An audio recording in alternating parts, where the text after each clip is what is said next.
Muito bem, graças a Deus vamos começar o nosso curso de Harmonia dos Evangelhos. A nossa aula ela tem como intuito fazer uma introdução panorâmica desde o Antigo Testamento para que nós encontremos aí uma razão histórica e teológica para nós estudarmos a vida de Jesus nos Evangelhos.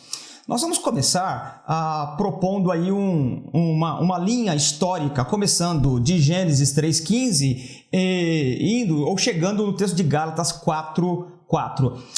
Qual a ideia desse quadro que você está vendo aí? Como eu disse, nós temos um texto de Gênesis e um texto de Gálatas, uma carta paulina que está nos explicando, né, o momento. Nós chamamos isso daí de o Kairos de Deus. Nós chamamos não, o apóstolo Paulo ele diz que esse é o Kairos, o tempo oportuno. Para que nós tenhamos aí um melhor proveito da vida de Jesus nos evangelhos, esse voo panorâmico, teológico, histórico e político também é importante.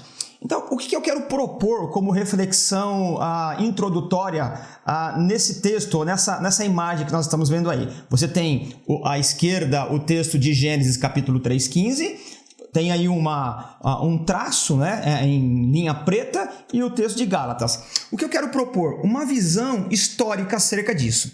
Para que a gente entenda esse gráfico, vamos pensar o seguinte: se nós tomarmos aí o texto de Gênesis capítulo 1 e 2, o que nós temos nesse relato bíblico? Deus criou o homem, aliás, Deus criou todo o paraíso. A ideia de paraíso é uma ideia de perfeição, é uma ideia de que as coisas funcionavam do jeito que deveria funcionar na sua plenitude. E aí então Deus colocou o homem para ser coparticipante dele mesmo no Jardim do Éden. Nós chamamos isso de mandato cultural. O Jardim do Éden não foi entregado pronto para o homem, mas ele ia ser participante. Nós vemos isso no fato de Deus falar para o Adão nomear as criaturas. Essa é uma possibilidade ou uma verdade teológica impressionante. Deus fez o homem de um senso de justiça, de uma capacidade espiritual, moral, de uma parceria impressionante, que ele seria, então, parceiro de Deus na criação. Isso é fantástico, fenomenal, impressionante, leva a um estágio de alegria bastante importante atrás para nós, não é? O fato é o seguinte, que o homem, ele pecou, o primeiro casal pecou, e aí então ele foi expulso. Devemos lembrar também, de forma muito pontual, de que quando Deus fez o primeiro ser humano, o primeiro casal, o Adão, ele não teve um momento de maturação, um momento de aprendizado. Quando Deus formou o homem, aquele boneco de barro, e soprou na sua narina, ele pulou pronto para a vida. Ele tinha 100% de competência moral, 100% de competência intelectual. Tudo que o homem poderia ser, ele foi, naquele momento. Ele não aprendeu, ele já nasceu pronto. E aí, então, nós conhecemos o relato do Jardim do Éden. O homem desobedeceu, tomou daquela fruta que estabelecia uma regra, né, um parâmetro de obediência, e por conta disso ele foi expulso. E por conta da expulsão, a raça humana caiu junto com Adão. Essa é uma verdade teológica importante para nós.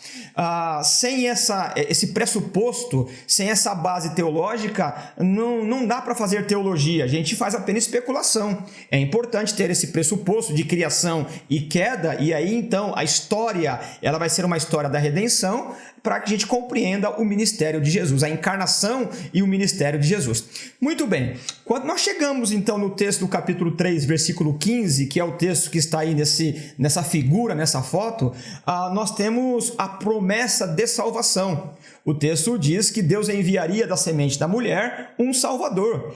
Nós chamamos esse texto, teologicamente, de proto-evangelium, uma expressão que significa a primeira oferta de salvação. E por que é o proto-evangelho? Por que é a primeira vez que Deus oferece ou promete a salvação à raça humana? Ora, evidente, no capítulo 1 e 2, o homem não precisava de salvação. Ele era íntegro, ele era inteiro, do jeito que Deus havia formado. Agora, ou melhor, criado, não é? As palavras elas são importantes. Então, Deus criou o homem, ele era perfeito. agora o homem sofreu um impacto e ele teve problema moral, social, político, econômico, físico, e agora então o homem precisa de uma salvação. E o homem aqui não é no sentido do sujeito, né? Do homem social, eu estou falando aqui da raça humana, o ser humano. Agora existe uma promessa de salvação. Então, a partir de Gênesis 3,15, nós temos aí uma promessa que Deus enviaria alguém. Esse texto de Gênesis 3,15, e eu coloquei aqui esse gráfico parando em Gálatas 4,4 como referência da salvação. Esse processo histórico é o palco, é o drama da história, onde Deus vai conduzir a história para que o Verbo se encarnasse. Então, nós precisamos, de alguma maneira, ainda que dinâmica, num outro momento, nós podemos fazer uma leitura teológica com um pouco mais de cuidado, um pouco mais de detalhes do Antigo Testamento. Mas agora, precisamos compreender o quê? Que depois de Gênesis 3,15, que é a promessa, nós vamos olhar a história para entender como Deus conduziu a história para que o Verbo se encarnasse. Isso nós vamos concluir lá em Gênesis, em Gálatas, capítulo 4, versículo 4. Muito bem. Em seguida, eu proponho aí apenas um esboço histórico por meio dos personagens. Quando nós tomamos aí o texto de Gênesis 3,15, vamos dar um salto já para Gênesis 12, não vamos considerar o fato ocorrido em Gênesis 4 até o 11 por propósito didático aqui. O nosso propósito é chegar no Novo Testamento. Então já vamos dar um salto aí em Gênesis, onde Deus então chama o Abraão. O Abraão, ele é o pai. O Abraão, ele é o primeiro a ser chamado. É a partir desse sujeito, do Abraão, que nós teremos o quê? O nascimento do Messias. Então, o que você deve refletir comigo em todo esse panorama histórico aqui? Nós precisamos refletir que Deus escolheu um homem. Ele chamava Abraão e depois teve o nome trocado por Abraão. Se esse homem não tiver um filho, se ocorrer algum problema com ele, Jesus não vai nascer. Deus é mentiroso e a história, então, ela está aberta. Então, a vida de Abraão, ela já tem muitos motivos históricos, teológicos, políticos, que nos devem fazer refletir em relação à vida de Jesus. Nós sabemos do problema da esterilidade da sua esposa, sabemos dos problemas que ele enfrentou no Egito, problema de seca, e todas essas questões vão dando aí um colorido histórico teológico que implica de forma direta e decisiva no nascimento de Jesus. Então, o que nós devemos ter em mente? Se o Abraão ele não gerar, se o Abraão não tiver filho, logo a promessa de Gênesis 3,15 ela vai não vai acontecer, ela vai, o plano de Deus vai falhar, não é? Então, aqui está, do nosso ponto de vista teológico, a credibilidade de Deus em jogo. É claro, nós estamos falando de um ponto de vista humano. Deus é soberano, não é? Deus ele está governando, ele vai dirigir a história para que o Verbo de Deus se encarna e aí então ele exerça o ministério da redenção para que possamos ter vida nele mesmo. Muito bem, depois do Abraão, nós temos quem é? O Isaac. A vida do Isaac, ela é idêntica ao do Abraão. Os mesmos problemas que o Abraão enfrentou, o Isaac vai ter. Problema de esterilidade, problema de seca, problema de perseguição e a existência, a sobrevivência dele para que ele gere filho também está na importância teológica para o nascimento de Jesus. Em seguida, ao Isaac, nós temos quem? O Jacó. E aí, o Jacó, ele nem está na linha, ele nem é o primogênito, ele nem está na linha sucessória, ele nem é o descendente direto, é o Esaú. Nós conhecemos a história. Outra vez, nós temos aí um problema para analisar teologicamente, porque isso implica no nascimento de Jesus. Ora, nós não estamos aqui, nesse primeiro momento, discutindo a questão teológica desse personagem, mas apenas fazendo essa linha cronológica. Depois do Jacó, nós sabemos que nós tivemos um problema de seca que assolou toda a sociedade daquela época e outra vez, se a família de Jacó ela perece, ela morre, ela é extinguida da face da terra, a promessa de Deus feita para Abraão, ela não vai ocorrer, logo não teremos Jesus na história. O que acontece por soberania de Deus? Os filhos do Jacó, de forma maldosa, vendem o José para o Egito. Mal sabia eles que a maldade deles estava sendo usada pela soberania de Deus para que o José, no Egito, levasse os filhos de Jacó para lá e cuidasse deles lá. Lá no Egito, eles foram preservados e a semente divina, a família de Abraão, do qual veria o Senhor, seria guardada. Tudo isso é providência de Deus. Logo em seguida, nós temos quem? Nós temos o Moisés. O Moisés, ele nasceu nesse contexto de Egito, a situação já era outra, o contexto sociológico, político já era outro, e num dado momento, um novo faraó que passou a governar o Egito não conhecia o José, e aí então ele passou a oprimir a família de Abraão que estava lá, a família de Jacó. O problema é que, novamente, se essa família ela for extinta no Egito, não temos Jesus. Então, o que nós precisamos refletir sempre? Que Deus está cuidando da história para que o evangelho, o proto-evangelho de Gênesis 3,15, ele aconteça, ele seja efetuado na história. Então, nós vamos vendo o quê? A soberana mão de Deus conduzindo. Por isso que o evangelho é a graça, é a bondade de Deus, é Deus vindo em nosso encontro, preservando a história, conduzindo a história para que o verbo se encarnasse. Muito bem, o Moisés, que deveria ser afogado por conta do problema que o faraó identificou, ele cresceu, se preparou, Deus o chamou, e aí então, num dado momento, ele tirou esse povo do Egito, atravessou o deserto outra vez. Se no deserto esse povo ele é eliminado por inimigos, por pragas, por questões de saneamento básico, todas essas questões, se eles morressem, tombassem no deserto, se morressem afogados no Mar Vermelho, eles então não iam para a Terra Prometida, não teria Jesus. Então, quando nós lemos a história do Antigo Testamento, nós precisamos ter esse viés, esse fio condutor que dá razão do nascimento de Jesus. Muito bem, Moisés atravessou o deserto, entrou na Terra Prometida, e aí então a política ela vai sendo conduzida de acordo com aquilo que Deus haveria dado enquanto ele estava no deserto. Os 10 mandamentos, a ética do Sinai, essa coisa toda. No período dos juízes, muitos problemas ocorreram, mas apesar desses problemas, essa nação ela vai se dividindo, vai se desfacelando. Nós temos crises internas no período de juízes, até que chegamos no momento que temos o primeiro rei. Quem é o primeiro rei? É o Saul. Nós temos o Reino Unido. Nesse momento, eles já estão estabelecidos na terra, eles já têm uma vida política, teológica, religiosa, sociológica já em pleno vigor. E num dado momento, o Saul ele se torna o primeiro rei de Israel. Em seguida, nós temos o quê? O Davi e depois o Salomão. Então, essa linha histórica da monarquia ela é importante também de ser analisada. Num dado momento, depois de 120 anos de história monárquica, nós vamos ler lá no texto de 1 Reis, no capítulo 12, que nós temos um problema com Salomão. O Salomão ele morre, e aí então por questões dos impostos que estão altos, o reino é dividido. A partir do capítulo 12 de 2 Reis, nós temos o reino dividido. Nós sabemos que tem o reino do norte, a capital Samaria, e o reino do sul, Judá. E a partir do capítulo 12 do texto de 1 Reis, nós vamos ver essa tensão.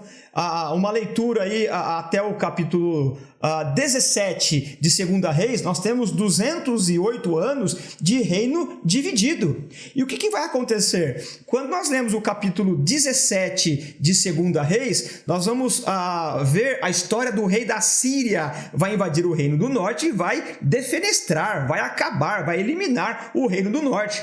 O que nós temos que ter em vista aqui? Nós não estamos fazendo uma análise somente teológica. A nossa percepção deve ser histórica para entender o propósito histórico do Antigo Testamento, para compreender com mais eficácia, com mais colorido teológico, histórico, a encarnação do verbo. Muito bem, no capítulo 17, o reino do norte ele acaba, ele deixa de existir.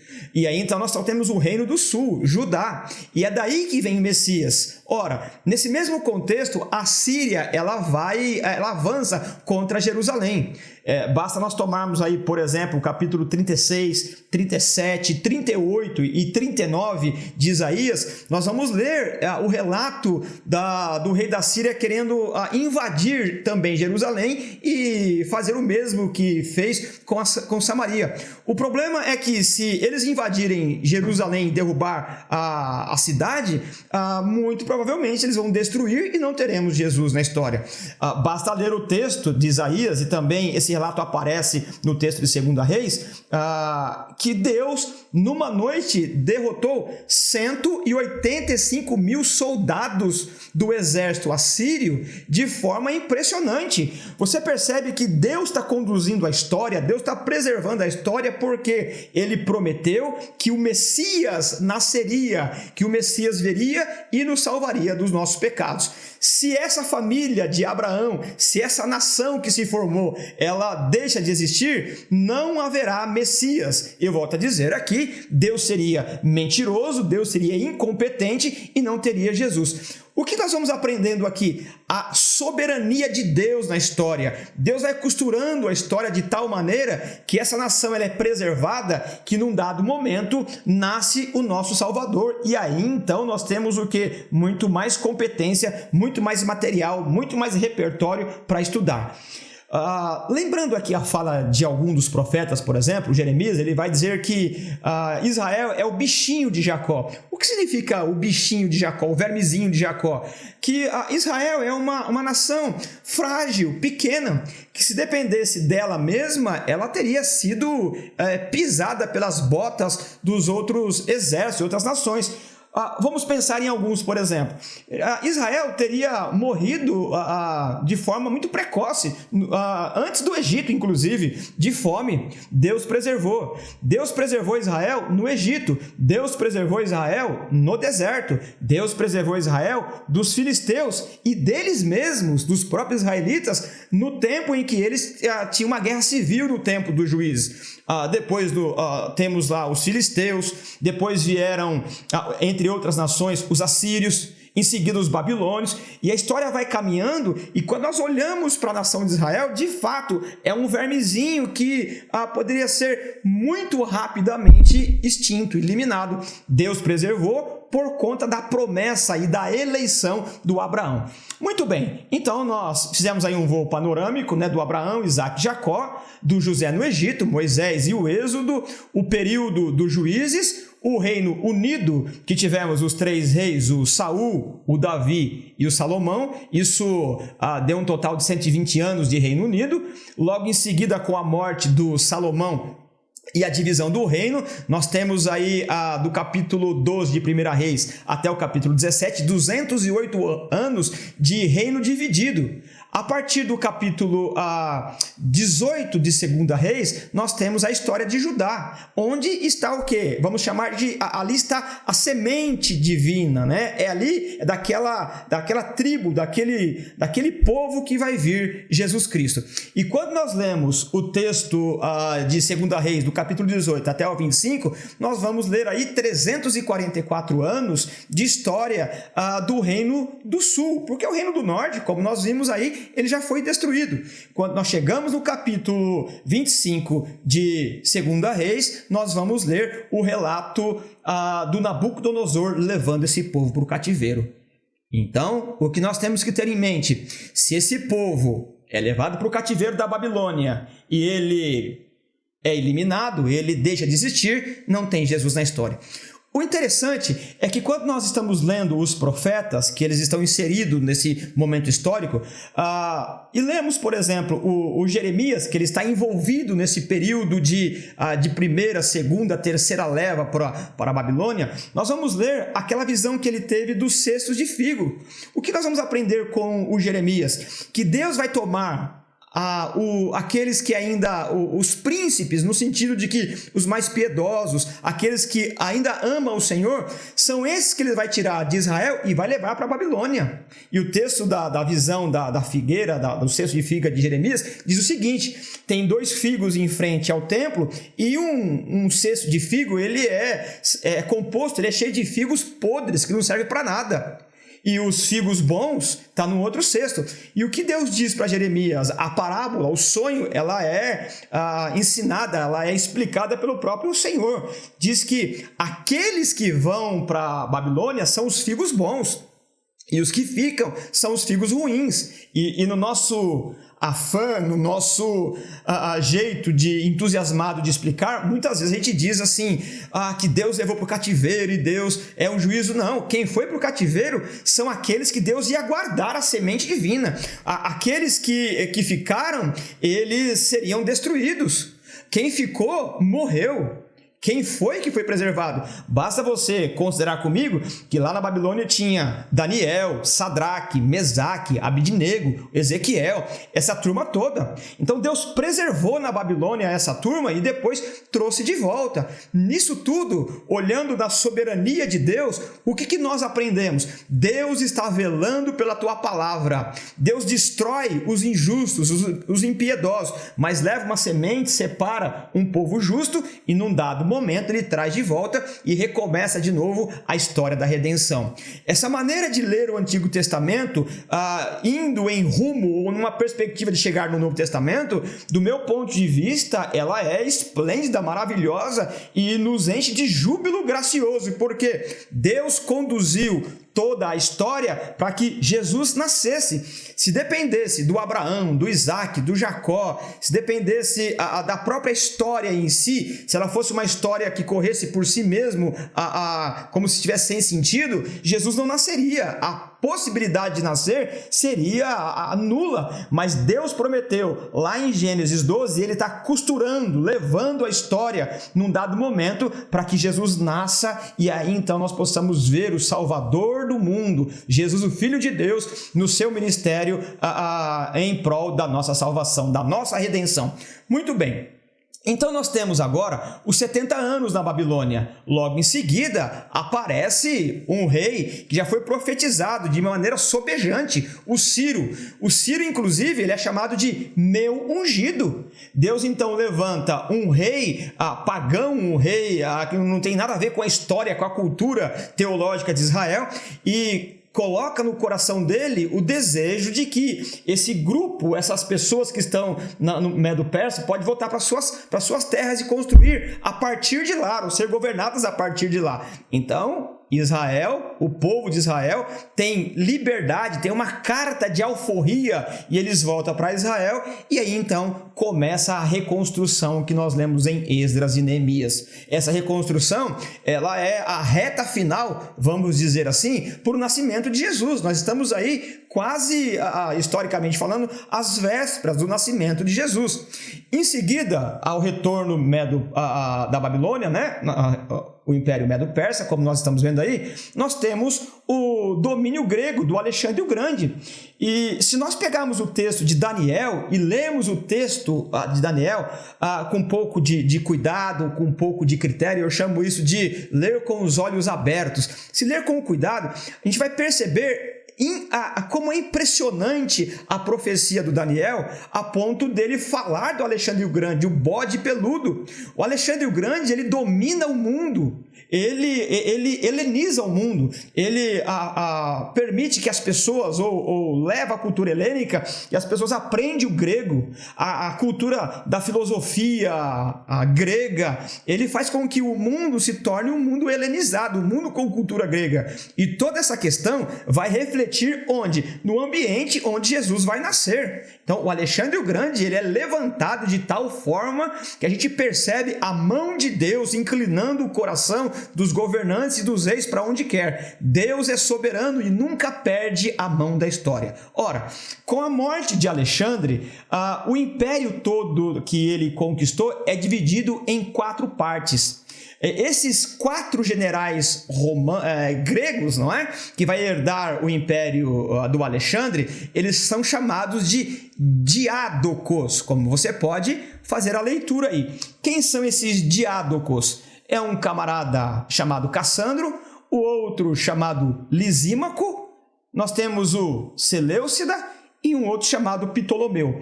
Então, o mundo está dividido, o mundo, é um exagero falar mundo, né? Mas o mundo helenizado está dividido com a morte de Alexandre em 4 partes. E isso tem uma implicabilidade direta na vida de Jesus. Por isso nós passamos por aí. Então, quando nós fazemos a leitura histórica, ela vai dar sentido político, religioso, sociológico ao ministério de Jesus. Ora, esses 4 diádocos aí que herdaram o império do Alexandre o Grande, eles se empenham em uma disputa do território palestino. Interessante, né? Quem vai ser importante para a nossa história? Os Seleucidas e os Ptolomeus. São 2 desses diádocos que vão ter importância política importante no território aonde Jesus vai nascer. Então, quem são os 2 principais? Os 2 que vão estar no foco da nossa história para chegar até o nascimento de Jesus, o Seleucida e o Ptolomeu. Os Ptolomeus, eles dominaram essa parte da Palestina onde Jesus vai nascer do ano 320 até o ano 198 de Cristo, antes de Cristo. Depois, quem passa a dominar são os Seleucidas. Os Seleucidas, então, eles dominam essa parte da Palestina do ano 198 até o ano 167 a.C. Então, você percebe que nós estamos chegando perto da data do nascimento de Jesus. Nós temos aqui um mapa que vai nos ajudar a compreender um pouco mais. Quando nós falamos de história, ouvir sobre a história nos ajuda, mas ver a gente aprende um pouco mais. Essa parte amarela aqui, esse contorno todo aqui, é o império do Alexandre o Grande. Quando ele morreu, ele foi dividido em 4 partes. E aqui eu coloquei o nome dos diádocos, né, dos generais que herdaram, a gente ter uma compreensão um pouco mais didática do que a gente está falando. O Cassandro, ele ficou com essa região aqui, a própria Grécia, essa região mais a leste de Israel. Vamos tomar Israel aqui como eixo, a leste. Um pouco mais à direita, nós temos o Lisímaco. E aqui, na parte mais abaixo, ao sul, essa região que nós conhecemos como África hoje, que tem como um país, um estado importante, o Egito, ficou no controle do Ptolomeu Sóter. Então, nós temos 3 aqui. Toda essa parte mais amarela, mais viva aqui, mais amarela, essa cor mais viva, ficou com o Seleuco, ele ficou com uma parte bem maior. Então, o que nós devemos ter em mente aqui? Onde é que está a Palestina? Está aqui, ó. Essa partezinha que eu estou circulando aqui.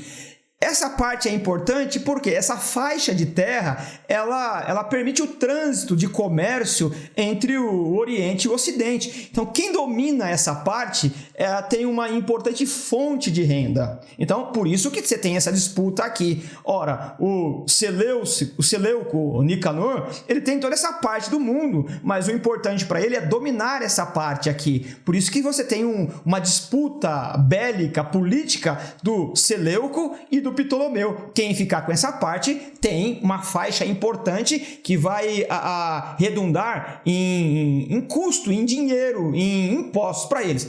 Outra coisa importante, por que essa faixa, esse lugar, ele é muito disputado por todos os povos? Viram os romanos, já vieram os assírios, os babilônios, medo-persa, os gregos, viram os romanos. Por que essa faixa é importante? Se nós tomarmos aqui, ó, essa parte azul é o mar Mediterrâneo. Você pode ler aqui, ó. Quem domina essa parte, toda essa costa aqui que eu estou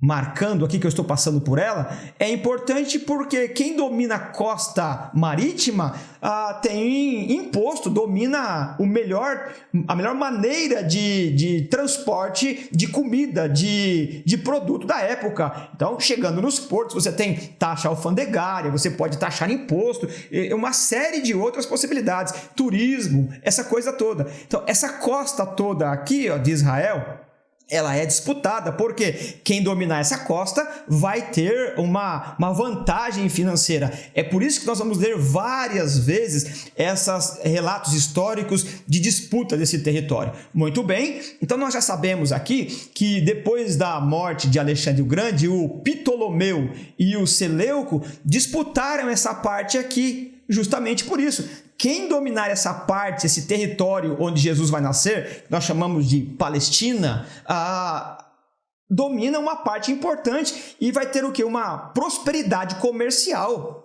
Isso é muito significativo para nós. Muito bem, vamos avançar mais um pouco aí. Logo em seguida, depois dessa disputa entre esses dois, os Ptolomeus e os Seleucidas, vai aparecer um governo dos hebreus, né, o do Macabeu. Eles governaram de 166 a 64 a.C. E quem que foram os macabeus? É uma revolta que tem dentro de Israel que eles querem autonomia. E eles conseguem essa autonomia de forma heróica, de forma valente, né? E vemos aí também a mão de Deus. Eles conseguem uma autonomia. Eles estavam cansados de ser oprimidos por outros povos. Então, o Macabeu, eles conseguem uma autonomia, uma independência política.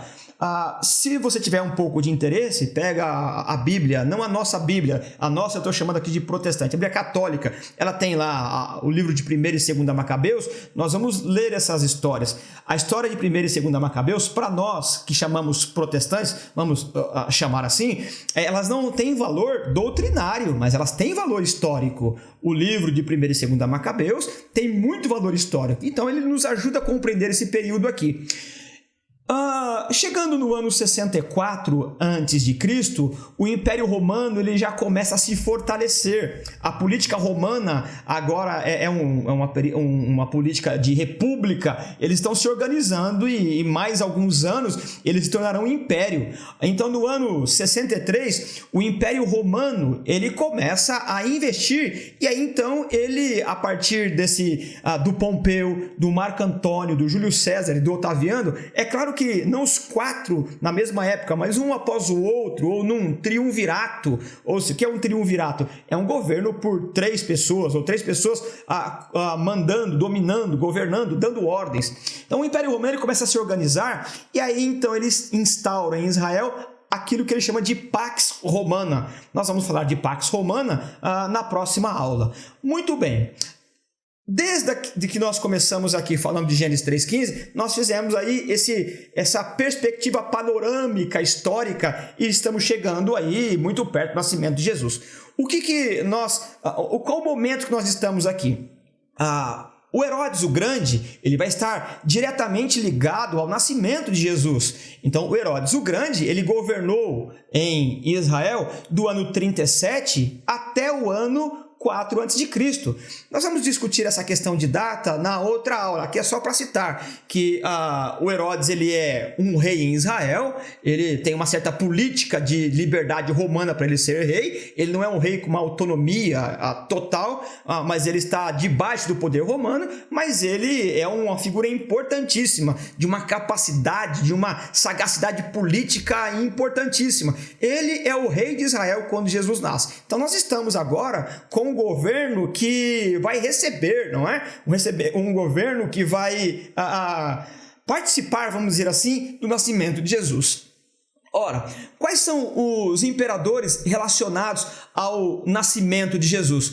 O Otaviano, né? Ele vai ser o primeiro imperador romano e ele vai estar diretamente ligado ao nascimento de Jesus. Quando Jesus nasce, quem é o imperador romano? Vamos dizer assim, quem que é o governo do mundo? Vamos até exagerar, porque do ponto de vista romano, quem que é o Deus do mundo? É o Otaviano. Ele é chamado de César Augusto. Quando nós tomamos os textos bíblicos, a gente vai ler no ano que o César Augusto era imperador de Roma. E a gente vai ler o texto lá no texto em Lucas 3, não é? O Otaviano, que acabou sendo chamado de César Augusto, ele começa a sua vida de imperador no ano 27 a.C. Então, e vai até o ano 14 depois de Cristo. Então, Jesus nasce sob o seu governo.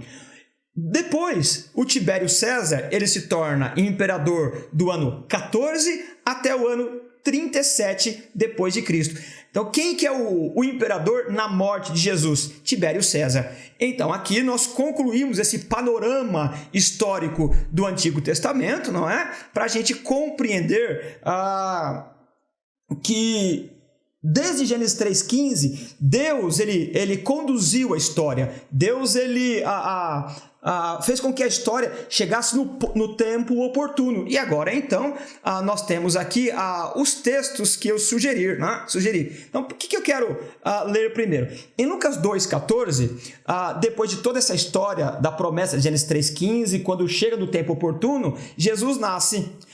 A partir da leitura de toda essa história, qual é a reação dos anjos? Os anjos, não vamos fazer um estudo teológico dos anjos, não é? Mas vamos considerar o quê? Que os anjos estão acompanhando essa história toda. E quando Jesus nasce, eles então não têm outra atitude a não ser cantar em louvor aquilo que Deus concluiu na história, aquilo que Deus executou na história. Os anjos aparecem cantando glória a Deus nas alturas, paz na terra aos homens aos quais ele concede o seu favor. Então, assim como aqueles anjos, nós devemos cantar e com muito mais entusiasmo, porque Deus conduziu a história de tal forma que o Salvador viesse a habitar entre nós, para exercer o ministério que havia sido proposto. Deus se fez carne para viver a nossa vida, Deus se fez carne para morrer a nossa morte e ressuscitar e pagando assim a dívida do nosso pecado. Ora, se os anjos que não herdam salvação louvaram ao Senhor, imagine nós que lemos toda essa história e só temos que concluir que a história da humanidade é a história da redenção de Deus em nosso favor.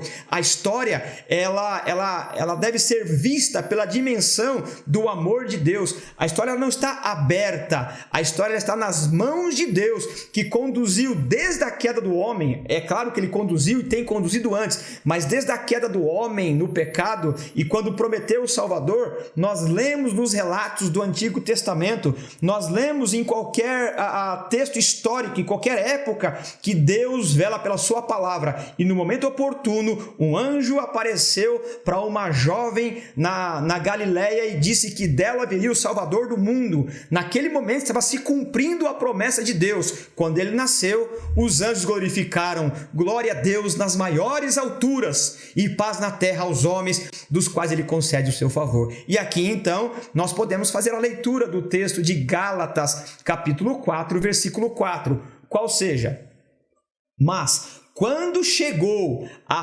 plenitude dos tempos, e aqui eu faço uma pausa, o que é plenitude dos tempos?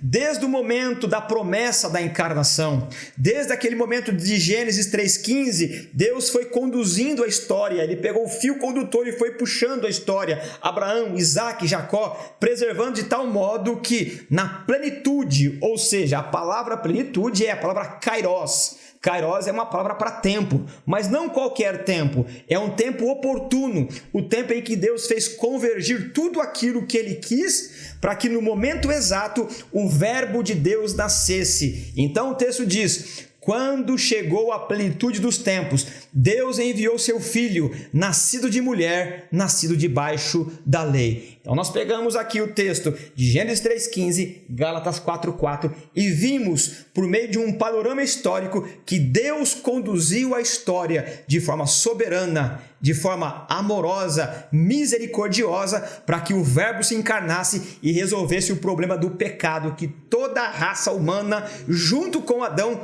caiu, se prostrou e não consegue levantar sozinho. Deus conduziu a história e agora então nós temos condições de tomar a vida de Jesus a partir desse prisma. Antes, porém, vamos fazer aí uma leitura, fazer uma visualização do mapa da Palestina no tempo de Jesus. É claro que também é uma leitura muito rápida, muito dinâmica, mas que vai nos ajudar a entender também, além desse contexto histórico, a geografia. Então nós temos aí um mapa da Palestina sobre o rei Herodes, quando Jesus nasceu. Então, Esse mapa aqui ele é facilmente encontrado, mas você tem aí disponibilizado. Esse quadro negro aqui, eu coloquei as informações, eu inseri as informações sobre o Herodes, né? Quem que é o Herodes? Herodes aqui é o Herodes o Grande. Ele é o rei da Judéia, não é? Do ano 37 até o ano 4 a.C. Se você quiser mais observações ou mais informações sobre ele, basta ler o texto de Mateus capítulo 2 e Lucas capítulo 1, versículo 5, por exemplo. A história de Herodes é uma história bastante rica, né? É uma história assim que nós podemos ler a parte dos textos bíblicos, uma história de uma competência política bastante interessante. É um líder bastante perspicaz, não é? Sem o nosso preconceito, que automaticamente vai surgir, vale a pena ler um pouco sobre a história do Herodes. Muito bem, nesse quadro verde aqui, ele corresponde com essa parte aqui, né? O que eu coloquei de informação aqui? Quando nós lemos os evangelhos e aparece uma informação sobre um Herodes, temos que ter aí um pouco de cuidado para a gente saber de qual Herodes ele está falando. Quando nós lemos Herodes Filipe, não é o mesmo Herodes o Grande. Esse Herodes Filipe aqui, ele é um tetrarca da Itureia e Traconitis. Ele reinou do ano 34 depois de Cristo, né, em diante. Isso nós vamos ler em Lucas 3:1. Então, quando nós pegamos o texto e vimos que o Herodes Filipe é um tetrarca, o que é um tetrarca? Depois da morte do Herodes o Grande, o reino dele foi dividido em 4 partes. Cada uma das partes, né, ficou para um dos seus filhos. E aí essas partes, essa divisão é chamada de tetrarquia. Cada um, então, toma o governo de uma delas. Por exemplo, em Lucas 3:1, nós lemos que Herodes Filipe não é Herodes o Grande. Esse é um outro, né? Aqui tem uma observação. Não é o mesmo Filipe de Mateus capítulo 3, 14:3 e Marcos 6:17. É um outro Filipe, né? Então nós temos que ter esse cuidado aí para não fazer essa confusão. Nesse quadro laranja, também nós temos a informação de um Herodes. Esse quadro laranja corresponde a essa área aqui da Palestina. Quem é o Herodes Antipas? Ele é o tetrarca da Galileia. Ele reinou até o ano 39 depois de Cristo. Lembra que o Herodes o Grande ele morreu, né, por volta do ano 4 antes de Cristo, ok? E ele é importante no nascimento de Jesus. Ele quis matar as crianças, ou matou as crianças. A gente lembra disso. Então, o Herodes Antipas, ele ficou com a parte do reino, da tetrarquia da Galileia, né? E essa parte correspondente aqui, né? Essa parte da Galileia e essa parte da Pérea. Essa parte azul, nós temos um outro Herodes, ele é chamado de Arquelau. Ele é um etnarca, né? Ele é um rei da Judéia. Quem era o governo, quem que herdou do Herodes o Grande? O Arquelau, né? O Arquelau, então, ele é governo dessa parte aqui, como vocês podem ver, ao sul, essa parte da Judéia. Nós vamos ler sobre ele no capítulo 2, versículo 22, por exemplo, de Mateus. Quando o Herodes o Grande morre, o anjo diz lá para a família de Jesus, José e a Maria, que estão no Egito, pode voltar porque o Herodes morreu. Quem morreu é Herodes o Grande. Agora, quem é o governo na Judéia é o Arquelau. Então, a família de Jesus vem e volta, né, só que vai morar lá na Galileia, onde o Herodes Antipas é o governo. E por fim, nós temos aí essa parte cinza, rosa, o governo da Síria, é uma província da Síria. Essa província da Síria aqui tem tudo a ver com aquela história de disputa dos Seleucitas e dos Ptolomeus, que nós já falamos dela aqui, né? Lembrando que os Ptolomeus têm a ver lá com o Egito e os Seleucitas têm a ver lá com a Síria, aquela parte toda que nós vimos lá. E por fim, essa parte, esse quadro vermelho, tem apenas uma informação. Ela não aparece aqui no quadro, mas só para informar o quê?